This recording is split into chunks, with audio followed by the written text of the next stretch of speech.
parecer que eu não vou sobreviver, se o meu coração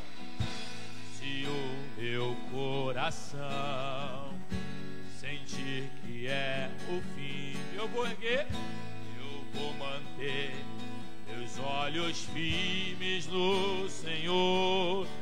Circunstâncias não alteram as promessas do Senhor.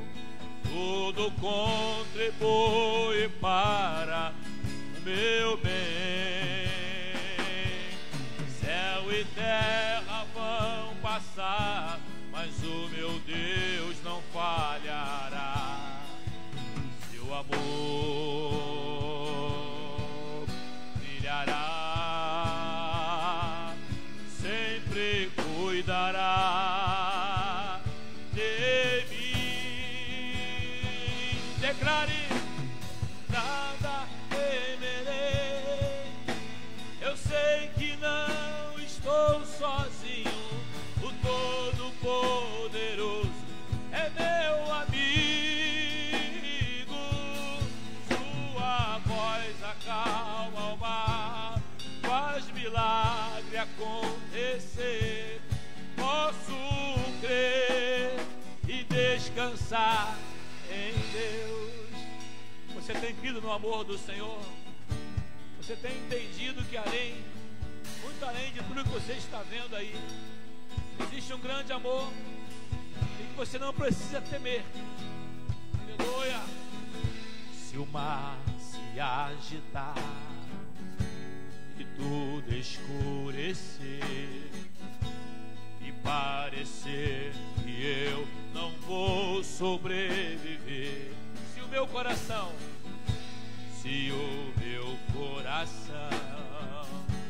sentir que é o fim, eu vou manter meus olhos firmes no Senhor. Circunstâncias não alteram as promessas do Senhor. Tudo contribui para o meu bem. Céu e terra vão passar, mas o meu Deus não falhará. Eu creio, seu amor brilhará, sempre cuidará de mim. Diga bem forte: nada temerei, nada temerei. Eu sei que não estou sozinho. O Todo-Poderoso é meu amigo. Tua voz acalma o mar, faz milagre acontecer.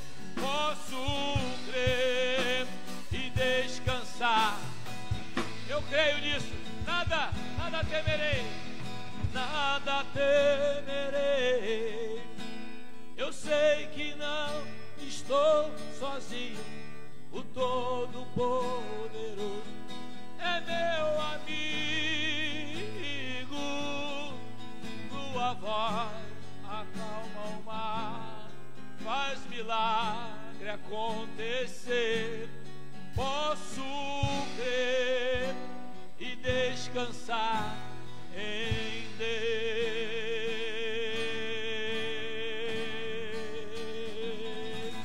Você pode, aleluia, você pode, querido, você deve descansar em Deus. Há muitas coisas que surgem justamente querer abater a nossa fé, né? Mas o Senhor é maior, aleluia, glória a Deus, bendito seja o nome do Senhor. Ô Espírito Santo, venha sobre nós.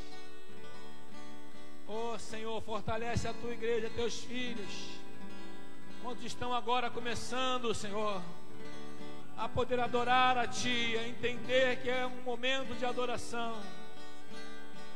Aleluia, glória a Deus, santo é o Senhor. se pôr e a noite chegar, tu és quem me guia, quem me guia. Se a tempestade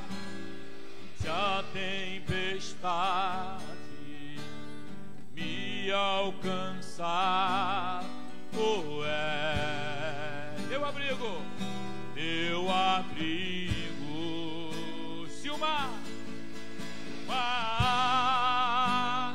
me submergir, a tua mão me traz a tona pra respirar e me faz andar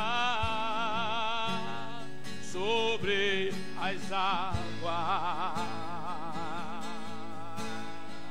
Tu és, nós. Tu és o Deus da minha salvação, és o meu dono, minha paixão e minha canção e o meu louvor. Deus, tu és, Senhor. Diga: se o sol se pôr, acredite, aleluia.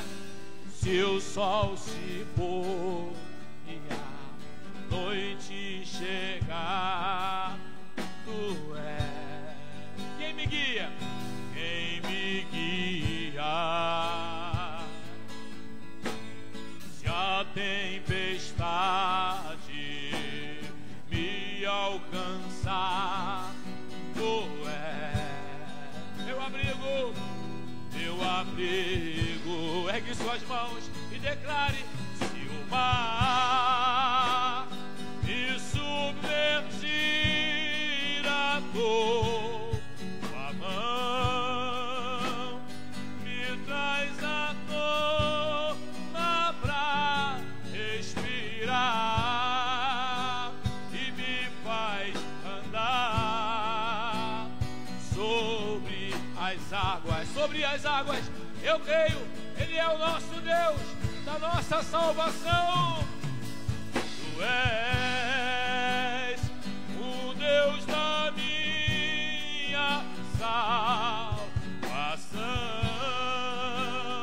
és o meu dono, minha paixão e minha canção e o meu louvor. Ele é digno de glória.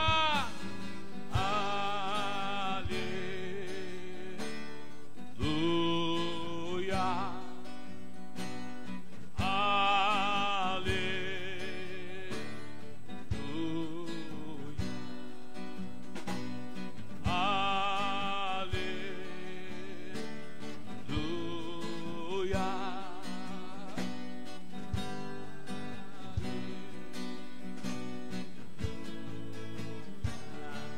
Se o mar me submergir, a tua mão me traz a tona pra respirar e me faz andar sobre as águas. Você crê nisso? Ele é o Deus da tua salvação. Declare: tu és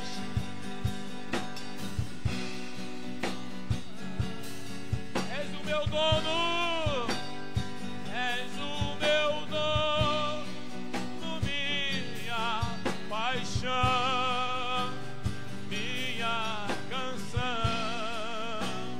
e o meu louvor.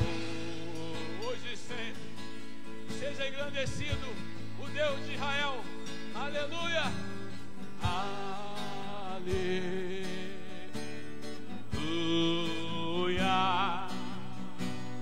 Aleluia.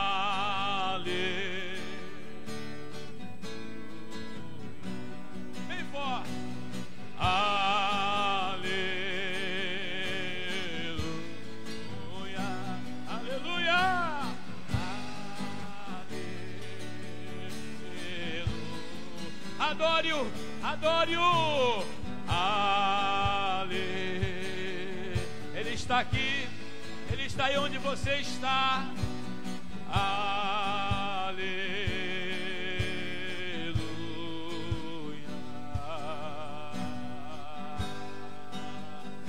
Oh Deus, maravilhoso é o Senhor.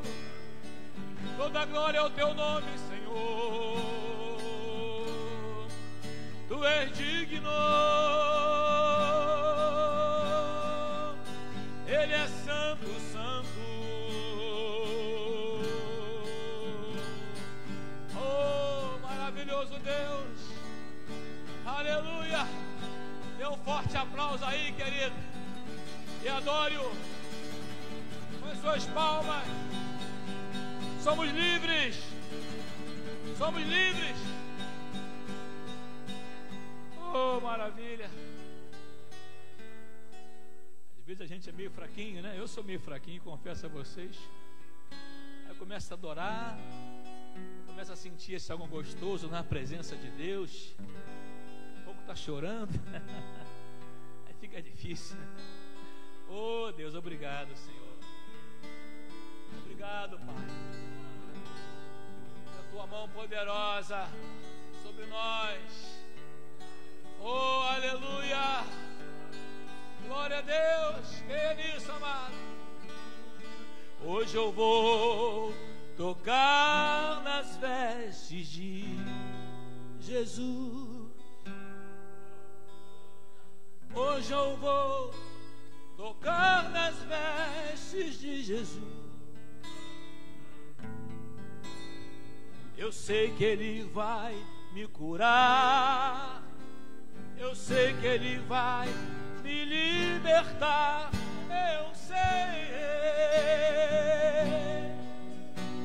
Eu sei que Ele pode me curar. Creia nisso e cante comigo. Hoje eu vou tocar nas vestes de Jesus. Hoje eu vou tocar nas vestes de Jesus. Eu sei que Ele vai me curar. Eu sei que Ele vai me libertar.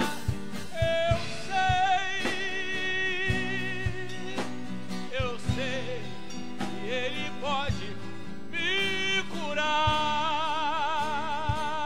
Creia. Hoje eu vou tocar nas vestes de... Você é livre. Hoje eu vou tocar nas vestes de Jesus. Eu sei que Ele vai me curar. Eu sei que Ele vai me libertar.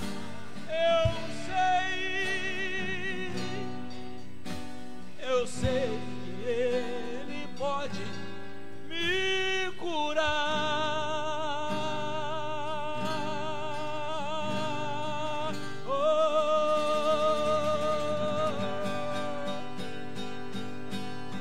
Glória a Deus.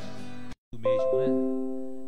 Se fosse segunda seria carta, mas não é carta, é livro. Então, segundo livro dos Reis, capítulo de número 4.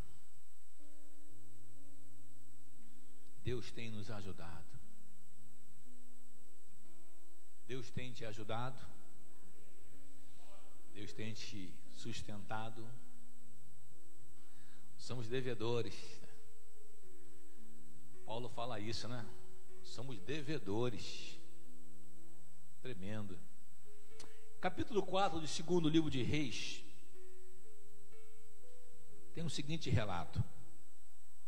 E certa mulher, das mulheres dos discípulos dos profetas, clamou a Eliseu dizendo: meu marido, teu servo, morreu, e tu sabes que ele temia ao Senhor. É chegado o credor para levar, é chegado o credor para levar os meus 2 filhos para lhes serem escravos. Eliseu lhe perguntou: que hei de fazer? Dize-me, que é o que tens em casa? Ela respondeu: tua serva não tem nada em casa, senão uma botija de azeite. Então disse ele: vai, pede emprestadas vasilhas de todos os teus vizinhos, vasilhas vazias, não poucas. Então entra e fecha a porta sobre ti e sobre teus filhos, e deita o teu azeite em todas aquelas vasilhas, e põe à parte a que estiver cheia. Partiu, pois, dele, fechou a porta sobre si e sobre os seus filhos. Estes lhe chegavam as vasilhas, e ela as enchia. Cheias as vasilhas, disse ela a um dos filhos: chega-me aqui mais uma vasilha. Mas ele respondeu: não há mais vasilha nenhuma. E o azeite parou.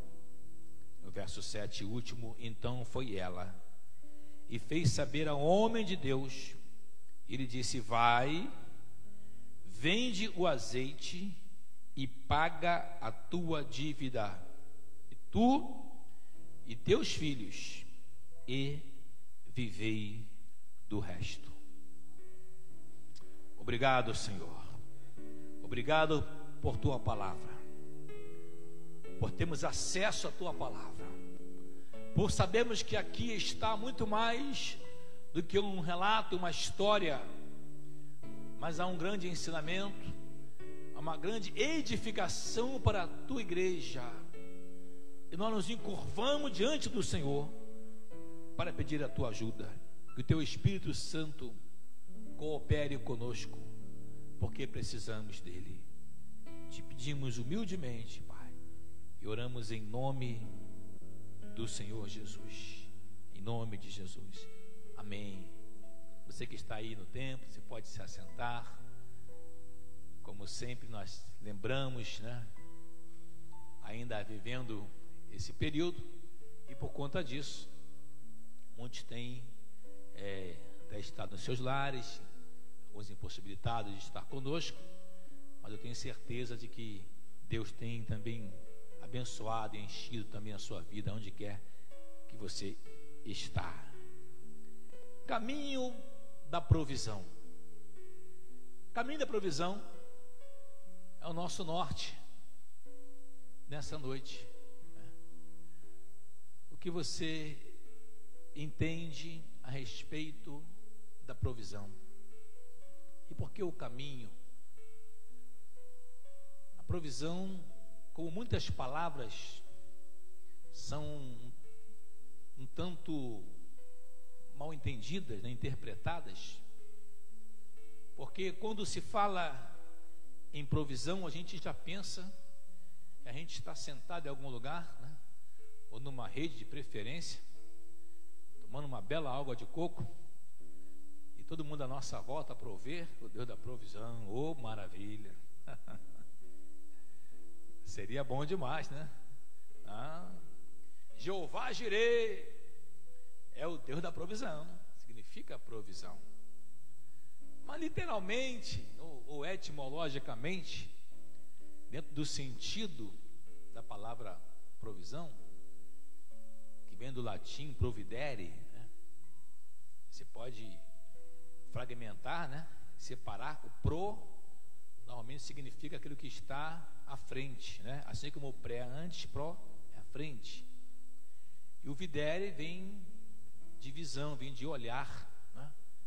Então, literalmente, a provisão significa olhar para a frente. Olha que coisa interessante. A provisão significa o praticar a sua fé, entender que você vai olhar para a frente. E é nesse sentido que nós compreendemos de que, muito embora na Bíblia há diversas passagens, né? A gente for passear nela, vamos lembrar, Jesus fala da solicitude, ali em Mateus capítulo 6, se não me engano, ele vai dizer sobre observância, né? A gente olhar os lírios do campo, né?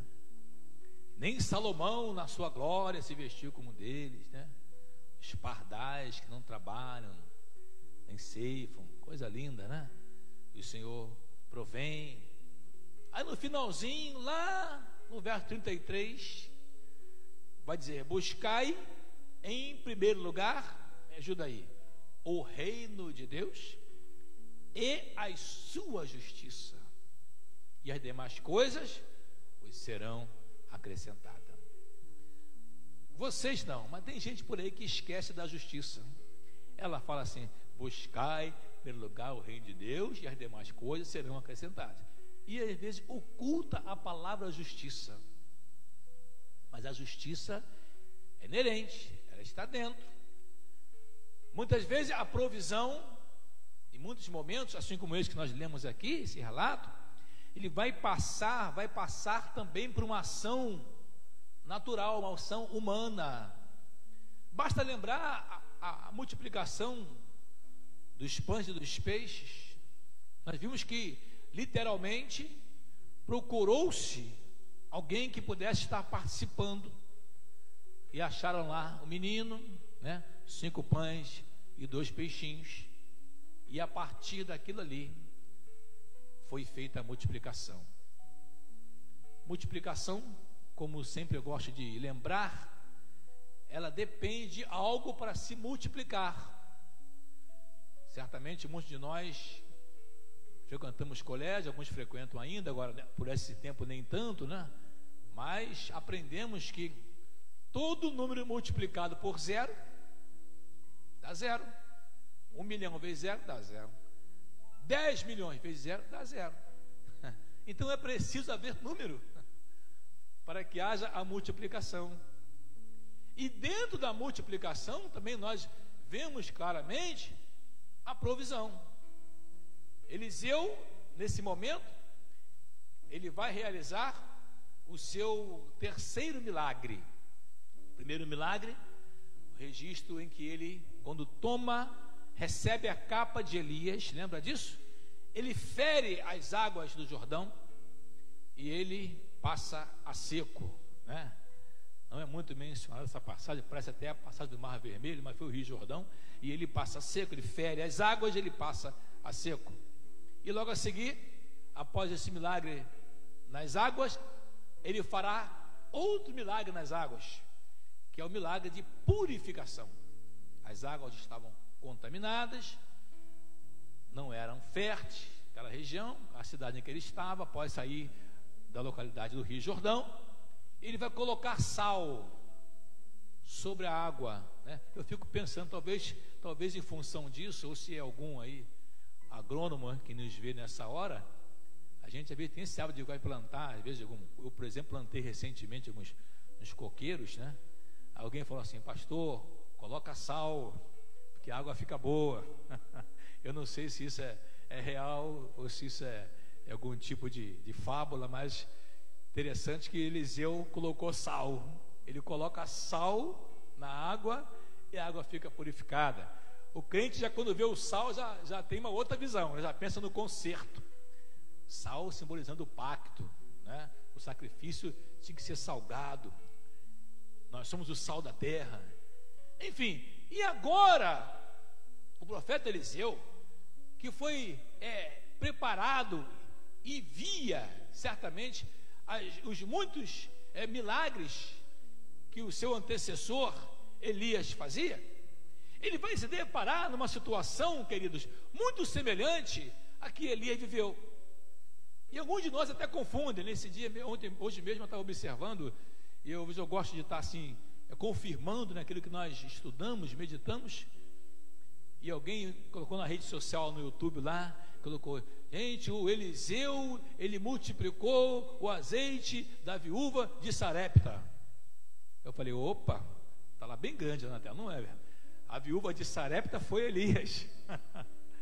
Na verdade, é uma experiência até muito semelhante, muito embora Elias, ele, depois que ele pede que haja a seca, Deus confirma a sua petição, e ele vai para Sarepta, e é o registro que lá Deus mandou, olhe bem, Deus mandou que a viúva sustentasse Elias. Que coisa, né? E o profeta foi ali e disse para a mulher: olha, me dá o que você tem aí. Ela disse: eu não tenho nada aqui. Fez igual aí essa viúva da filha dos discípulos do profeta. Ele disse: mas eu tenho aqui. Ela tinha até mais, disse passagem. Ela tinha a farinha, ela tinha o azeite. E o relato nos diz de que ela diz: olha, vou fazer só, ia fazer para mim, meu filho, morrer. Era a última alimentação, era terrível, era fome, como também era fome nesse período de Eliseu. E aí, você conhece a história, e Elias diz, segundo a voz de Deus, de que não faltaria a farinha na panela, nem o azeite na botija. O que é em comum desses dois relatos, além de serem ambas viúvas, de terem seus filhos, de estarem com fome, é a presença do azeite, né, que ambos tinham. E nós, os crentes pentecostais, nós sempre associamos muito a questão do azeite a lembrar o poder de Deus, né? Não que seja errado pensarmos na questão simbólica, né, do azeite, a unção. Mas o azeite, amados, em Israel, a casa dos orientais, naquela época, era quase que imprescindível.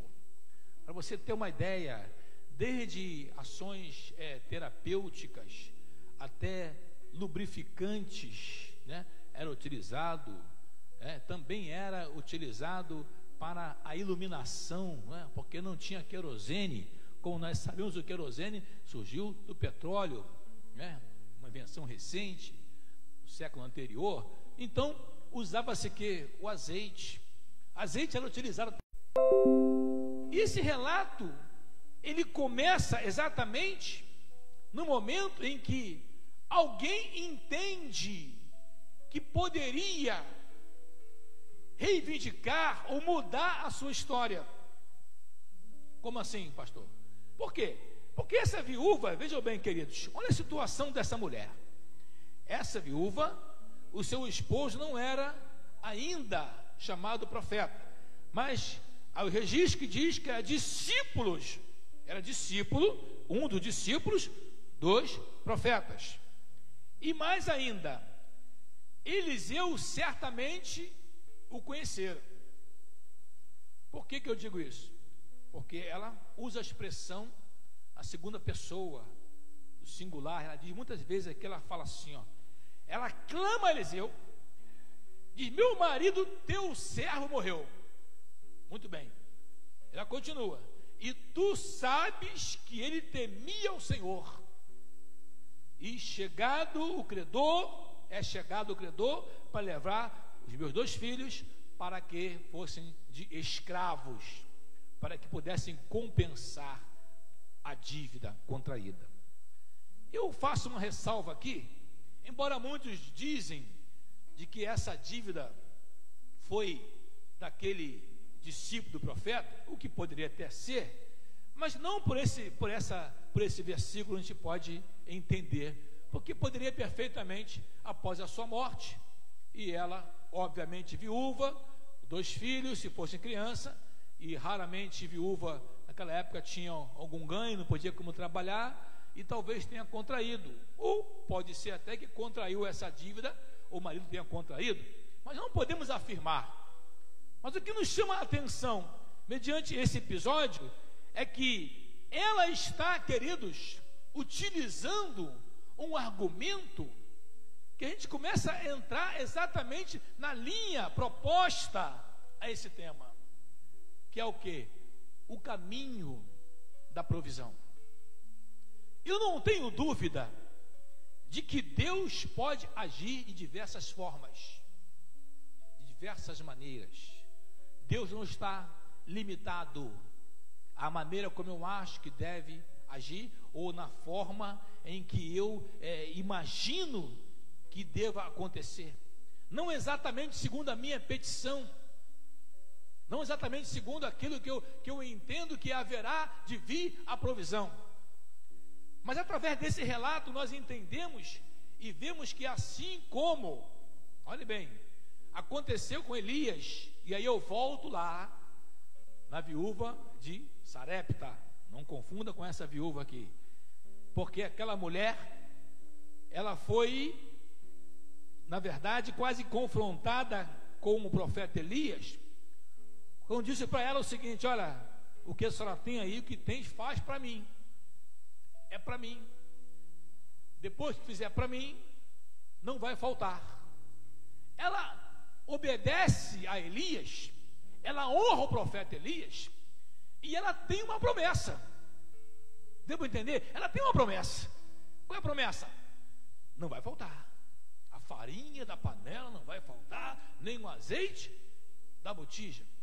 Então ela cria, logicamente, uma expectativa. Não é verdade? E Elias, assim como Eliseu, preste bem atenção, ambos simbolizam a pessoa divina, mediante o quê? Não que eles fossem para ser endeusados, ou fosse alguma deidade ou divindade, não é isso. É porque era a relação que Deus tinha para com o povo, era por meio do sacerdote, por meio do profeta. E nesse período aqui, o profeta ele fica mais em evidência, até porque em Israel, como nós sabemos, quando as tribos se dividem, o sacerdote vai por água abaixo. E vão fazer o sacrifício e vão lá para Samaria, e não tem mais nada a ver em relação à adoração a Deus. E esse período culmina do momento até posterior, quando Elias ele é arrebatado, e você conhece a história de Acabe, de Jezabel, enfim. Mas um relato muito semelhante, mas esta mulher, ela vai trazer para a gente um caminho que nesse episódio pode ser o caminho que muitos de nós estejamos buscando, confiando em relação a uma provisão. E esse caminho ele passa pelas questões aqui inseridas. A primeira questão que nós vemos aqui muito evidente é que, de verdade, ela procura a pessoa certa. Assim como a sunamita, lembra da sunamita? De Sunem, né? Não confunda com a sulamita, que é da do Salomão, mas a sunamita, o relato que ela, quando encontra Geazi, ela não fala nada, ela vai, procura Eliseu, assim como esta mulher aqui. A expressão aqui é muito forte, né? A minha versão fala, e ela clama a Eliseu. E ela vai buscar a pessoa certa, ela não fica titubeando, ela não vai em rodeios, ela vai direto a Eliseu e vai expor a sua dificuldade. Você tem conseguido colocar a sua dificuldade, expor e colocar ela em pormenores diante de Deus? Nesse momento aqui, as pessoas não tinham essa relação, e raros eram os que procuravam diretamente a Deus. E uma profeta que simbolizava que a figura, a mediação de Deus naquele momento do Velho Testamento. Ela clama, ela pede o socorro a Eliseu, e aí me chama a atenção, porque é como se fosse aqui uma reivindicação, né? Já viu quando alguém vai para alguém, pessoa, pedir alguma coisa, não que esteja cobrando, né? Você me deve, não é isso não, mas dizer, olha, em outras palavras, é também a tua responsabilidade. Lembra de Esther? Rainha Esther, quando ela está pensando se deve ou não apoiar lá o Mordecai ou Mardoqueu, em algumas versões, e o tio fala para ela, olha Esther, não pense que você, por estar na sua posição, de que você está totalmente segura, porque também para você, eu estou parafraseando aqui, ó, pode, como diz a turma aí, dar ruim, ou dar ruim, pode ser pior, pode piorar para o seu lado, porque também você é judia. E aí Esther, ó, acende a luzinha e ela vai para o jejum, ela busca, ela clama. Pois bem, aqui também, esse momento em que essa viúva, ela conversa com Eliseu, ela fala, ele é teu servo. Olha só que interessante, é teu servo, hein? E tu sabes, hein? Tu conhecias ele, hein? Não era qualquer um não, hein? Não ficava aí à deriva, passeando, fazendo bobagem, né? Vendo Big Brother. Não, era teu servo, hein? Ele servia, ou seja, ele tinha um caráter ilibado, ele era digno, né? Assim como Jairo, assim como outros, né? Que à luz da palavra, viu? Homens que tinham uma credibilidade, tinham um crédito, sei que podemos falar assim. E Eliseu não refuta, não diz para não, você está enganado, não, ele considera, olha bem, ele considera essa expressão, ele recebe essa fala até certo ponto um tanto audaciosa, ousada. Ele diz: olha, eu sou esposa do falecido discípulo teu, andava contigo, teu servo, você conhecia ele. Talvez Eliseu, né, se fosse eu, que às vezes a memória é minha fraca, ia coçar a cabeça, deixa eu ver se eu lembro, peraí, lembro dele. Pois bem, a Eliseu, agora vem a segunda etapa. Qual é a outra etapa? É exatamente a etapa em que ela diz, olha, na verdade, eu estou te procurando porque eu estou dependendo, há um credor, eu preciso muito, meus filhos vão ser vendidos como escravos. O motivo pelo qual eu quero a sua ajuda é porque eu necessito urgente para salvar, para resgatar a minha família. O que você tem feito, o que nós temos feito em prol do resgate da família. Mas pastor, meus irmãos, meus parentes não estão sendo vendidos como escravos. Quem te disse? Quando estão no pecado, Paulo diz, é escravo do pecado. Jesus falou isso. E essa mulher, após relatar para Eliseu o que acontecia, aí sim vem a parte bonita. Eliseu fala assim para ela: o que eu hei de te fazer? É duas perguntas. A primeira é: o que eu hei de fazer? E depois ele fala: diz-me o que tens em casa. Não é isso? São duas coisas. O que eu posso fazer? O que você tem na sua casa? É estranho, né? Talvez a gente hoje analisasse essa situação e dissesse: mas Eliseu também parecia uma carne de pescoço, né? Porque ele podia dizer: o que você está precisando? Toma aqui, ó, vai lá no banco, saca aqui, olha, é Jeová Jirê, da provisão, está tudo certo, vou pagar suas contas, fica tranquila, né? Não faz nada e acabou. Mas não é isso que acontece, amados. Porque quando Eliseu pergunta, e ela de uma forma muito tímida, bem timidazinha, bem humilde, ela diz: olha, eu não tenho lá em casa nada a não ser, não é assim? Uma botija com um pouco de azeite.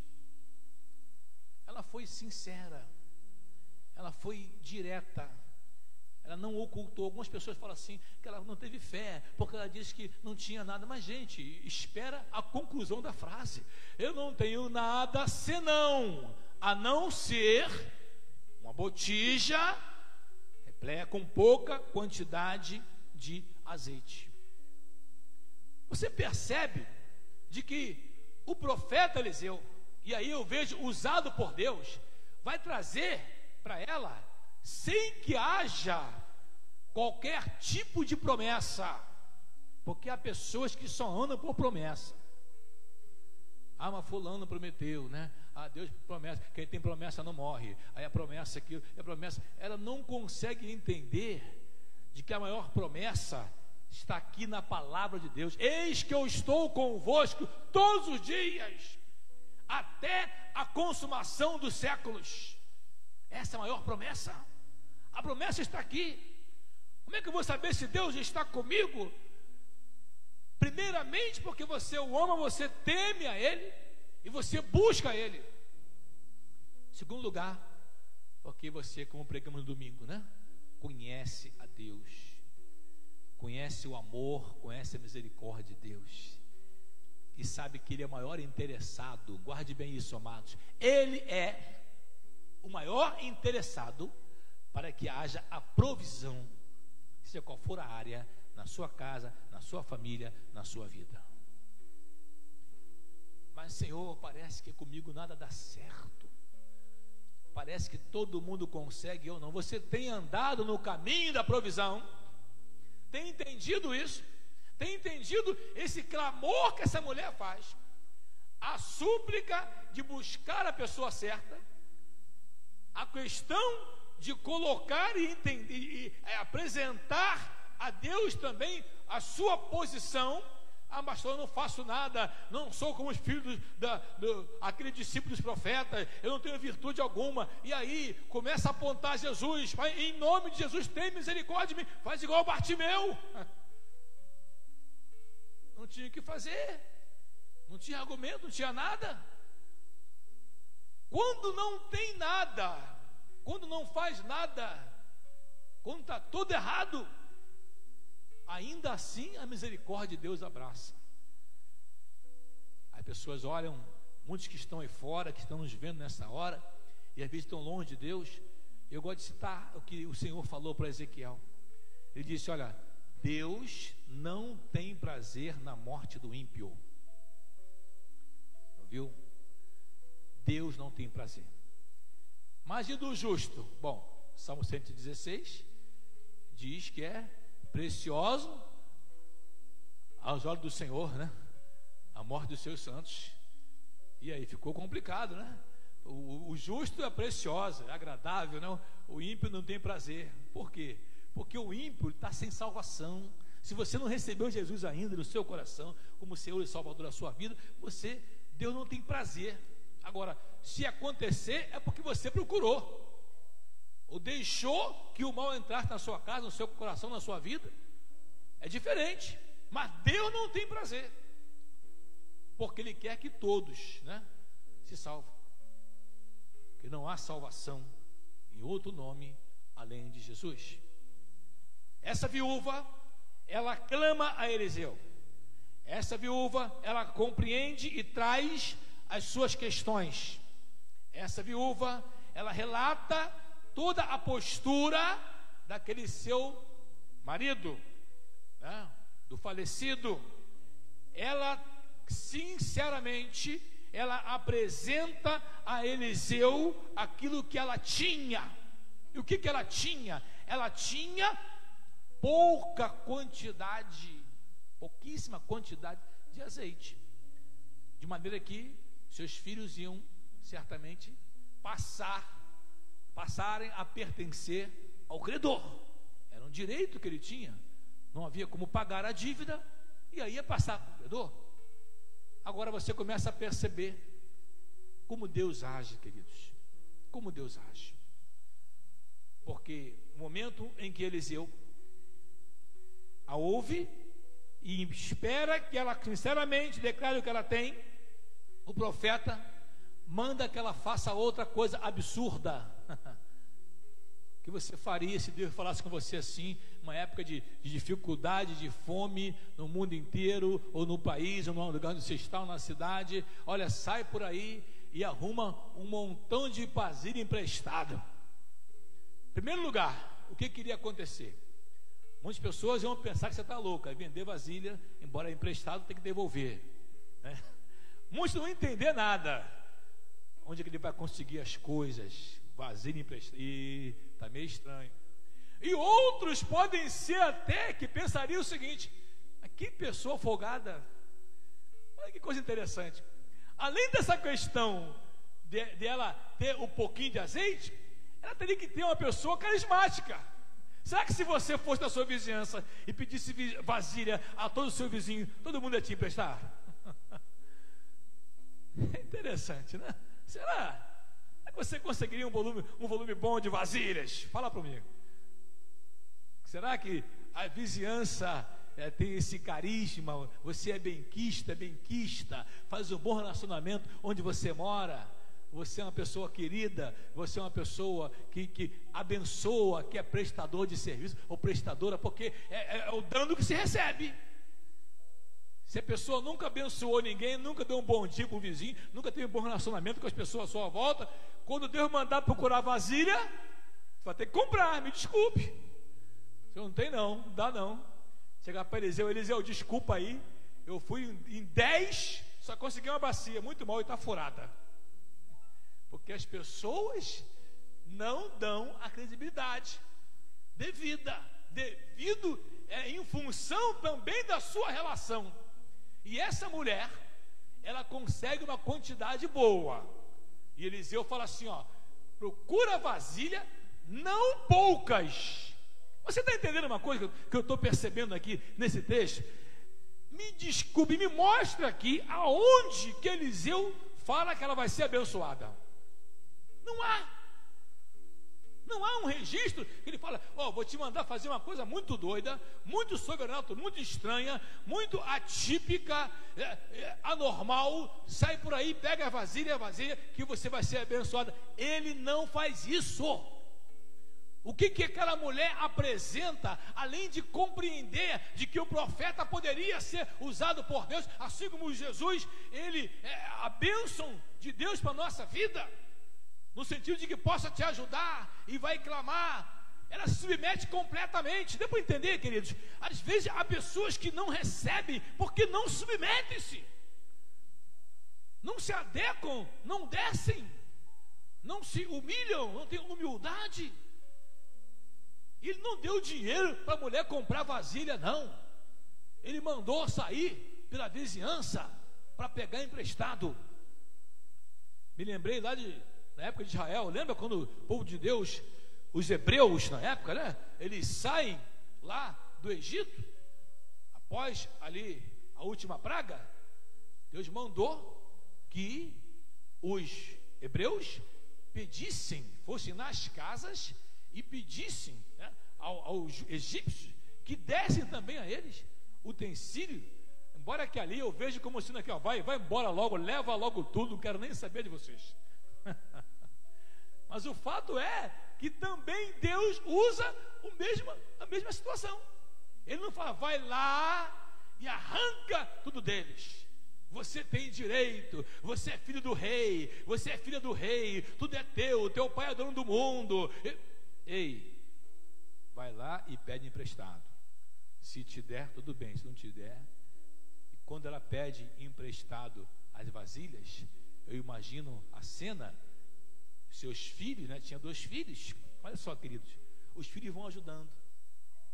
O profeta fala assim, você entra na sua casa, fecha a sua casa, não deixa ninguém ficar bisbilhotando lá na sua, não, é sua, você fecha com a sua família, agrega com aqueles que estão junto a você, aqueles que estão no mesmo pensamento, aqueles que estão voltados a abençoar, a usufruir benefício da sua casa. Eles entram, fecham tudo, fecham a porta, janelas. Agora Eliseu vai falar uma outra coisa absurda. Eliseu não era mole. Você sabia que Eliseu, só para fazer um parênteses, quando ele pede a porção dobrada de Elias, e Elias não promete nada a ele. Ele diz, se você me vires quando partir de ti, se receber, recebeu. Não recebeu, se não receber, não recebeu. É como dissesse assim, não é comigo, você pediu isso aí, coisa dura pediste, não cabe a mim te dar. Mas curiosamente, se você comparar à luz dos milagres que Elias faz, você vai perceber que Eliseu faz exatamente o dobro, a quantidade que Elias relata. E diga-se de passagem, eu também não há relato bíblico de uma aproximação tão grande assim, tão carismática e amigável e amorosa de Elias para com Eliseu.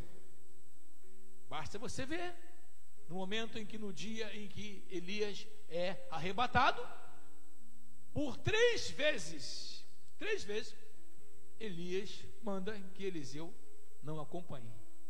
Eliseu faz o quê? Insiste. Ele vai até o final. Deu para entender? Eu estou disposto, eu tenho que ser humilde. Porque tem muitos aí que andam no mimimi, como diz a turma aí, né?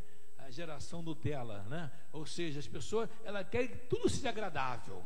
Não agradou, não é como eu quero, não quero. Aí faz beicinho, né? Eliseu, de certa forma, se você analisar hoje em dia, é como se fosse maltratado. Você fica aí mesmo. Não, mas espera aí, não, mas eu sei onde eu quero chegar, eu sei qual é o meu objetivo, eu vou contigo, vive o Senhor, que jamais eu vou me apartar de você. Aleluia. Você está disposta a lutar por aquilo que você sabe que é certo, que é santo, que é abençoado, que é justo, que é de Deus? A mulher viúva, dentro do seu aposento lá com os seus filhos, Eliseu fala: trancou tudo? Trancou, muito bem, agora pega a sua vasilha aí, minha filha, do pouquinho que você tem, ela é bem pouquinho mesmo, né? Fazer o quê? Não tem quase nada, então bem pouquinho, e vai lá, espalha os vasilhames, as vasilhas, e por favor, vai enchendo todos eles. Olha aí a provisão. Olhar para frente. Aleluia. É a provisão. Ela olha para frente, ela não fica olhando para trás, olha para frente. O que eu tenho que fazer? É isso, eu tenho que dar mais uma caminhada. Então ela começa a encher e percebe que ela vai enchendo e não cabe o azeite. E vai pegando a vasilha, vai enchendo, vasilha, vai enchendo, e não acaba. Em momento algum, não há relato aqui, não há nenhum registro em que ela fale assim: o que está acontecendo? Não é possível. Como pode acontecer isso? Isso é algo que não é normal. Ela está, amados, receptiva, ela está numa posição de alguém que está disposta realmente a ver o milagre acontecer. Você crê que Deus ainda faz milagre nos dias de hoje? Aleluia! Deus ainda faz milagres. Temos clamado ao Deus da provisão. Você talvez esteja me ouvindo e diga, me vendo: mas pastor, estou desempregado, perdi o emprego, meio de situação, está difícil. Às vezes você que é autônomo, profissional liberal, ou alguns empresários, e às vezes a pessoa começa a achar, a pensar que não tem mais solução e não entende de que no momento de adversidade, de crise, você pode mudar a sua história, tendo a consciência da provisão, entendendo que Deus ainda faz milagres. Eu já contei para os irmãos, eu me lembro que quando, já faz um pouquinho de tempo isso, é bem verdade, quando eu me casei, eu ganhei o presente da empresa que eu participava na época. Isso foi em 89, já vai 30 anos, vai fazer 31 anos. E quando eu ganhei, acabou a lua de mel, volto para a empresa, meu amigo me chamam: Claudinho, eu gosto muito de você, mas está desempregado porque vai mudar de lugar, vai para Minas Gerais, você mora lá na região metropolitana, bem diferente, lugar distante, então não tem como. E aí fiquei desempregado. E aí? Voltei da lua de mel, fui para o trabalho, cheguei em casa, minha filha, acabou o emprego. Como é que nós casamos agora? O que eu fiz? Vou te contar a minha história. O que eu fiz? Em primeiro lugar, orei, porque você tem que colocar Deus na sua vida. Se você não coloca Deus na sua vida, você não pense que vai dar qualquer passo e achar que vai ter sucesso. Deus, aí sim, o nosso Jeová Jireh, o Deus da provisão. E eu me lembro que eu comecei a vender produtos na área gráfica, que era uma área que eu trabalhei no garoto e conhecia um pouquinho nessa área, e saí em campo, uma pastinha na mão, 007, cara bonita, tá. Depois de 2 meses, 3 meses, eu comecei a analisar em relação àquilo que estava entrando de recursos, e acredite ou não, hoje como autônomo, dentro daquela nova área, eu estava ganhando 3, 4 vezes mais do que eu ganhava como era quando eu era empregado naquele setor. Eu não estou aqui incentivando você lá a sair da sua firma, a ser autônomo. Não estou falando isso. Eu estou falando que cada um tem a sua experiência. Mas o que não podemos é nos entregar e achar que não pode acontecer nada, que isso é assim mesmo. E não é assim mesmo. Depende da sua visão, do que você entende de provisão, de olhar para frente, de ter a visão de sentido de que pode acontecer. A viúva, ela coloca azeite, vai colocando, a vasilha vão enchendo, e chega um momento, queridos, que o azeite acaba. Não. o que acaba é a vasilha. Olha que coisa interessante. Ela pergunta ao filho assim: cadê a vasilha? E o filho olha: mãe, acabou, aquela foi a última. Ela olha assim, não vê mais nada, quando vai ver, tim, um pinguinho de azeite, acabou. O azeite só acabou porque acabou a vasilha. O azeite só parou porque não tinha mais onde derramar.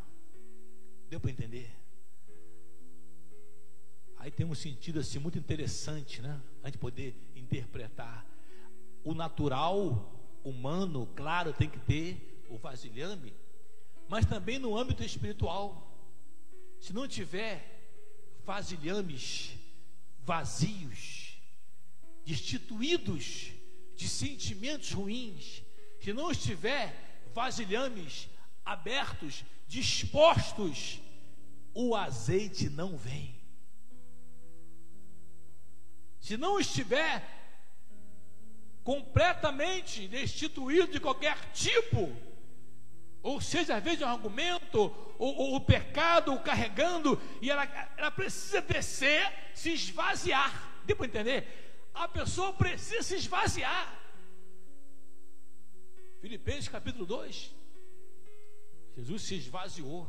Coisa, né? Se esvaziar é tirar. Não, está errado. Esse sentimento está errado. Essa forma de vida está errado. O que eu estou fazendo está errado. Vou me esvaziando, esvaziando. E quando está vazio, aí pode entrar o azeite. Porque até então não pode. E ela olha, e agora vai entrar aqui, queridos, a azeitona da empada, né? Você que gosta de empada, você sabe que empada tem azeitonazinha, né? Você procura, cadê a azeitona? Não tinha azeitona. Pois é. Qual é a azeitona? É o último conselho, é o fechamento. Preste bem atenção do que vai ocorrer nessa história aqui. Ela faz o que o profeta manda fazer. Ela percebe que os vasilhames estavam cheios. Olha em volta, talvez pensou assim: tem que devolver, aquele ali é a fulana de tal, minha vizinha tal, que mora lá em cima no morro, a outra embaixo, a outra sei que tia de fulano, e vai lembrando onde tem que devolver as vasilhas. Mas as vasilhas estavam cheias de azeite. E agora, qual é o milagre? Irmãos, qual é o milagre? O milagre já foi feito. Agora era a parte dela. O que tinha que fazer? Não podia dar para ela uma pastinha como a minha 007 para sair pela rua vendendo, mas ela tinha que vender o seu azeite. Deus não mandou um rei lá na porta dela dizer: olha, eu sou o rei, eu sou um grande empresário, eu vim aqui porque Deus mandou eu vir aqui para poder comprar. Não! Eliseu fala assim: ó, vai, minha filha, vende esse azeite tudinho, vai vender tudo. Talvez se fosse algum de nós, regalar, é isso aí. Aliás, biblicamente falando, ainda hoje eu orava por alguém e lembrava, né? Em Provérbios fala: Deus abençoa o vendedor, né? As profissões mais específicas que está na Bíblia de bênção, né? É o vendedor, está lá. Provérbios, procura lá, bota no Google. Pois é, e ela vai vender o seu produto. Eliseu fala: vende o produto, e depois que você vender, você pode partir para a galera comemorar. É isso que ele faz? Não. O que ele faz? Vai lá primeiro honrar o seu compromisso. Volta lá, paga o credor. Mas como assim? Alguns pensam: não, mas o Senhor não pagou na cruz, não está tudo. Não, você tem que honrar seus compromissos. Hebreus 13, versículo 8. A ninguém devais coisa alguma, a não ser o amor com que vos ameis uns aos outros. Não tem essa, dizer que Deus pagou, que Deus vai pagar, ou se der, não. Honra o seu compromisso. E ele ordenou, e ela foi lá, vendeu o azeite, ela volta, ela paga ao credor, entenda bem, que certamente queria fazer seus filhos escravos, e depois que ela honra, Eliseu fala assim: agora você vai viver do resto. Tá bom para você? Ela: tá bom, porque agora era uma nova história. Mas você entendeu como Deus age, amados? Como é o caminho que o Senhor às vezes prepara e coloca-nos através da provisão. Talvez muitos estão ainda pensando, entendendo com a provisão como sendo literalmente a expressão vai cair do céu e vai jogar uma bacia de dinheiro.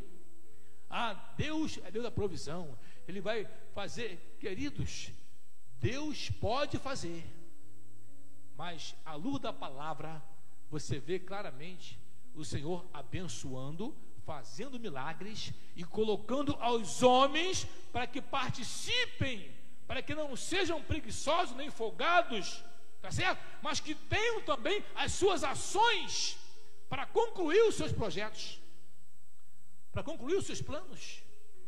É assim.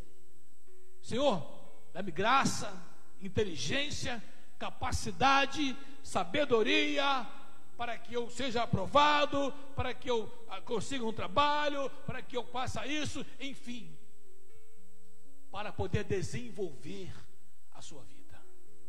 Porque à medida em que nós conhecemos Deus, queridos, e entendemos que o caminho da provisão, ele passa por ações que nós precisamos fazer, abrir mão. Eu contava esse dia para uma pessoa, de um homem que eu evangelizei em Niterói, e esse homem, esse rapaz, ele trabalhava como apontador, jogo de bicho, contravenção, claro, crime, né? Até hoje é crime. E eu me lembro que ele dizia para mim assim: Ednilson, eu ganho muito dinheiro, é meu recurso, meu padrão de vida. E eu expus e trouxe o plano da salvação para ele. E no momento ele relutou um pouco, depois ele recebeu Jesus e entendeu. E sabe o que ele fez? Ele largou daquele seu trabalho, que era um trabalho ilícito, pagou um preço, porque você pensa que o diabo quer tirar alguém que está ganhando ilicitamente, na corrupção. Estamos vendo aí, muitos maus exemplos. O diabo quer mais que ele fique lá mesmo. Mas esse rapaz, ele quis pagar o preço e falou: olha, vou sair. Saiu. Problemas familiares apareceram. Aquelas pessoas que se aproximavam de interesse, que tem isso também, né? Vão se afastando, porque percebe que você não é mais aquele de antigamente. Seus amigos de copo, amigos de vício, outras coisas mais, vão se afastando. Vê você meio quadrado, né? Viram ele meio quadrado. Mas como Deus abençoou aquele moço, né? Ele já partiu para o Senhor, né? Mas eu via Deus abençoando poderosamente, ajudando, e a graça de Deus inundava, porque conheceu o Deus da provisão, conheceu o caminho da provisão, conheceu Jesus Cristo e conheceu o amor de Deus. Então, nesta noite, o que eu quero compartilhar com você é que você também conheça e que você viva esse amor do Senhor, e que assim como aquela viúva teve essa grande experiência, porque andou no caminho da provisão. Deus não faz nada por acaso. Como está o seu coração? Quero convidar você a ficar de pé em nome de Jesus. Eu quero orar por você que está ao alcance dessa transmissão, você que está aqui na casa do Senhor, você que tem pedido a Deus, né, algumas mudanças, você que tem orado ao Senhor, você que tem às vezes até se indignado, você que tem visto às vezes alguns prosperando e aparentemente a sua vida não tem mudado de estágio, e hoje o Espírito Santo nos fez meditar acerca desse fato, a conhecer o caminho da provisão. Eliseu perguntou àquela mulher: o que você tem em casa? Lembra disso? O que tens em casa? O que você tem? O que você entende que precisa estar nas mãos ou à disposição de Deus para que comece a acontecer o milagre. O que tens em casa? Ou como é na sua casa? Hoje pode começar a iniciar um novo tempo, uma nova história, onde quer que você estiver. Deus está aqui nesse lugar. Não adianta buscar o sucesso fora, se em casa não tem nada. O que tens em casa? Como nos veem em casa? O que somos em casa? O que temos em casa é aquilo que Deus vai observar, é o que Deus vai usar para que possa ser, a partir desse momento, um objeto, um instrumento de modificação, de transformação. Ó Pai, considera a nossa intercessão. Pai amado, considera o nosso coração sincero, Senhor, para reconhecer que dependemos completamente do Senhor. Como o Senhor tem sido bom conosco, Senhor. Se ficássemos aqui relatando cada ponto, nós ficaríamos talvez a noite toda, e talvez ainda seríamos injustos, porque esqueceríamos de muitos milagres, de muitas maravilhas que o Senhor fez em nossa vida. Ó Deus, ajuda-nos a poder ter a ousadia, a coragem, como aquela mulher, Senhor, que independentemente de receber, de ouvir promessa, porque não ouviu promessa nenhuma, mas submeteu-se completamente ao homem de Deus, ao profeta, representando ali o próprio Deus, para que ela pudesse ver a tua mão, o milagre acontecer. Ah, Senhor, ajuda-nos a ser pessoas melhores. Não adianta nos ver, as pessoas que nos veem como teus servos, como tuas servas, mas em nossa vizinhança, onde nós moramos, não há credibilidade daqueles que estão à nossa volta, em nossa rua, em nosso condomínio, em nosso apartamento, em nossas áreas, regiões diversas. Não adianta, Senhor, mas nós te pedimos, Pai, em nome de Jesus, e assim como foi ministrado e como está na tua palavra que hoje, Senhor, não faltou o azeite, foram vasilhas, e porque as vasilhas não estavam vazias, não poderiam receber o azeite. Mas hoje, em nome de Jesus, venha, ó Deus, sobre nós, para que possamos nos esvaziar, tirar todos os nossos conceitos de razões, todas as nossas, Senhor, todos os nossos argumentos, as nossas sombras de pecado, tudo aquilo que tem tomado o nosso coração, dividido às vezes a presença de Deus, para que estejamos vazios, para que o teu azeite desça sobre os teus filhos e as tuas filhas nessa noite. Oh Senhor, oh Deus, vai atuando, Pai, sobre nós. Vai atuando, oh Deus, em nome de Jesus. Glorificado seja o teu nome, glorificado seja a tua santidade, porque só tu tens o poder para transformar o ser humano, para libertar, para mudar a sua história. Ah, meu Pai, Senhor, nós colocamos tudo em tuas mãos. Nós precisamos de ti. Abençoa esta família, abençoa esta casa. Envia saúde, meu Pai, aquele que está enfermo, aquele que está hospitalizado, aqueles que estão talvez até desenganados. Opera milagre, extirpa de nosso meio todo espírito da enfermidade, toda doença, todo mal. Nós repreendemos a praga em nome do Senhor Jesus, e cremos no novo tempo, Senhor. Cremos no Jeová Jireh, aleluia, o Deus da provisão, que é o Senhor. Oh, tu és o Deus da provisão. Senhor, ensina a gente a andar no caminho da provisão. Ensina a gente a não se perder na estrada. Ensina a gente, Senhor, a guardar nossa fé, e a fim de que o teu nome seja glorificado, aleluia, seja honrado e seja lembrado, hoje e sempre, e possam olhar para nós e ver a direção de Deus, ver a mão de Deus, aleluia, para que possa abençoar vidas, para a glória e honra do teu nome.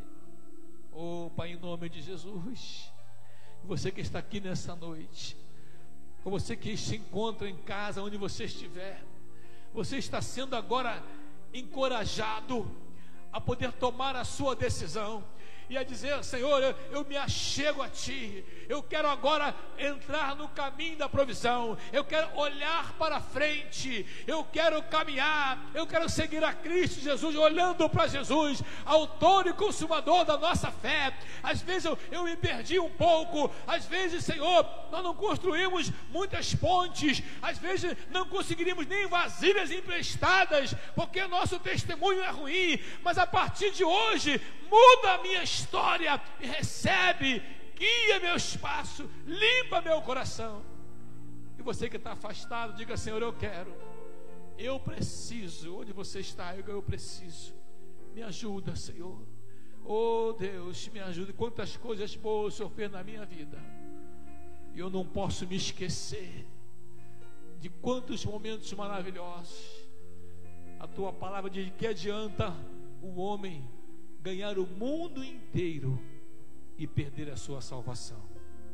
Por isso, Pai, hoje, em nome de Jesus, ajuda-nos a trilhar no caminho da provisão, no caminho do Senhor, e muito mais do que receber algo material, mas receber a Tua presença, a Tua graça, o azeite, não só material humano, mas principalmente a presença do Espírito de Deus, aleluia, inundando o nosso coração. Por favor, Senhor, recebe e nos guia, hoje e sempre, em nome de Jesus. Glória a Deus. A palavra de Deus nos diz, queridos, que a nossa vida é como um vapor que aparece por um pouco e depois se desvanece.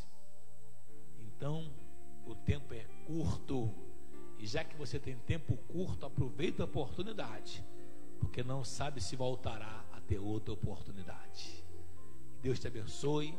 Quero convidar você a estar com a gente nossas reuniões, sexta-feira à tarde, às 3 da tarde, sábado de manhã e domingo em 2 horários, às 9 da manhã e também às 19 horas. Agora você vai dar um aplauso bem forte para o Senhor Jesus aí, assim como eu também. Aleluia. E coloca as suas mãos. Eu quero estar em nome do Senhor abençoando, ministrando sobre a sua vida. Amém? Aleluia. Que a graça do Senhor Jesus Cristo, o grande e incomparável amor de Deus Pai, e as santas e doces consolações e a plena comunhão com o Espírito Santo de Deus transbordem você, sua casa, sua família, seus projetos, seus sonhos, hoje e sempre, em nome de Jesus. Amém? Adore a Ele mais uma vez aí, irmãos. Glória a Deus.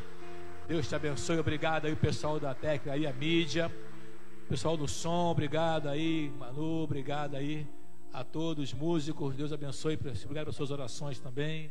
Uma ótima noite para todos, na paz do Senhor Jesus.